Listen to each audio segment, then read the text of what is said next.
Hello, comrades. Welcome back to Jacob's Custom Gunworks. Today, I had to reshoot this video because the first video I had, it got corrupted, which sucks. So here we are. This is a Howa M1500, and in particular individual, if you're watching this video, this is because of you, and I'm fully blaming you. No regrets. Anyway, 6mm arc. I picked this up actually the other day at my local gun store, and it did not come like this. We'll talk about that here in a minute. I was really wishing to do a range video, but the weather's shitty, and I haven't been able to do so yet. So again, Howa M1500.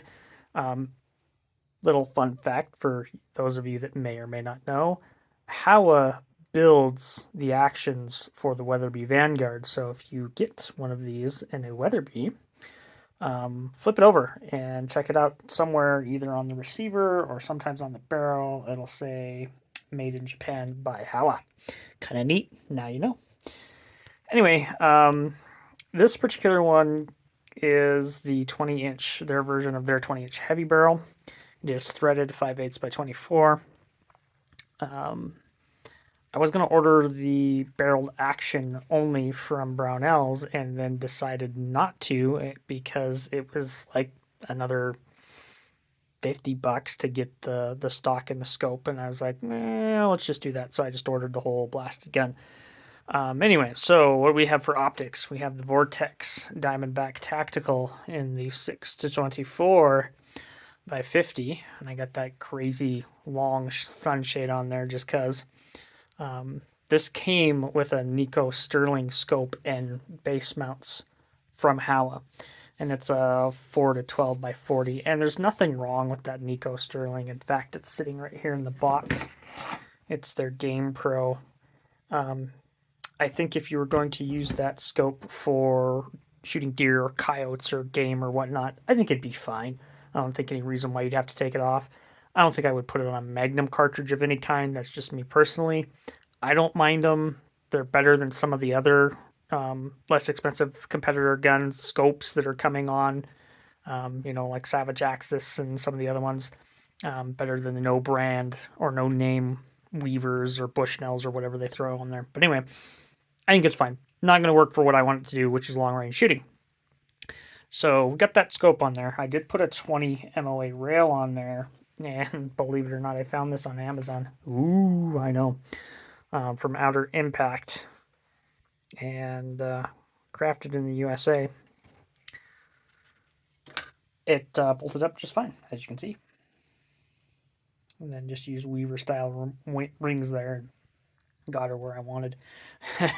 We'll move on to this goofy break. So this goofy break you see, it's like a ginormous looking 50 caliber Barrett style break, right? Well, funny thing is, several years ago, I ended up with this break. Somebody brought me their rifle, and it was on a 6mm Creedmoor. And I ended up taking it off. And I asked them, I said, what do you want me to do with this goofy thing? And I said, I don't know, just do something with it. So it sat in my drawer for, I don't know, a year or two. And the other day I found it, and I went, I know where that's going. I'm going to put it on this rifle. It's going to be ridiculous. It'll work.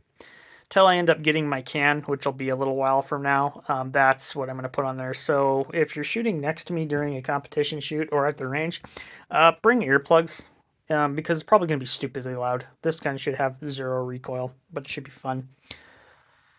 These stocks are a little different than I remember. I haven't played with a Howa for a while. The last M1500 I played with had a Hogue over mold rubber stock, and this is hard plastic. Something a little different. It is nice and light though. I don't have specs on me. I'm sure you could look them up online real quick. The other thing is that I was really interested to see with this gun is that they have switched the magazine release tab. It used to be a little lever that would stick down past. Oh, let me roll this gun here. There we go. Grab this here. It would stick down past this point. So you'd have a tab sticking out kind of like so. And what was happening is people would put them against, a rest or a tree or something when they were shooting this. So of course, it would push the release tab back. And of course, out would come the magazine, which that's no good. Don't want that to happen. Here we got. I gotta put the phone down for a minute. Sorry, guys.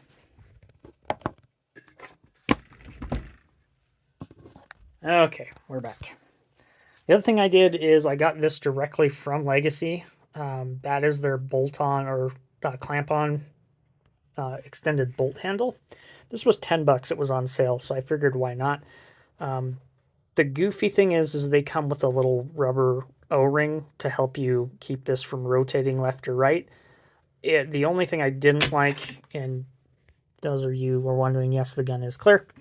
The only thing I didn't like is that back here, this particular spot here would be split and it would have a gap. So I didn't really care for that. So what I did is I put a metric crap ton of epoxy inside here where it clamps together on both sides and then bolted it together and then put green Loctite back behind the screws because I don't actually plan on removing this for any reason. And if it becomes a problem, I'll just either have a bolt remade for this gun or something like that, but it should be fine. So it has been sitting for a couple of days, so it's actually working pretty nicely. I'm really looking forward to that. That should help that gun out quite a bit. One more thing, as you're listening to me ramble, is I do have a different stock coming for this. I did decide to replace this, and it's coming from Boyd's. It'll be another week or two before they ship it. Because I decided to do a few extra things to it. And then I myself am going to do a few more things to it to help preserve the stock for its longevity because I don't plan on changing it out once it's on there. So yeah, there it is. I think these are pretty neat. I like the Howa action. This is my first Howa gun, so I'm looking forward to shooting this. Yeah. So I'm thinking, hey Steve, you and I are gonna have to have an arc versus arc shoot off one of these days. Sounds fun, right? Till next time, comrades.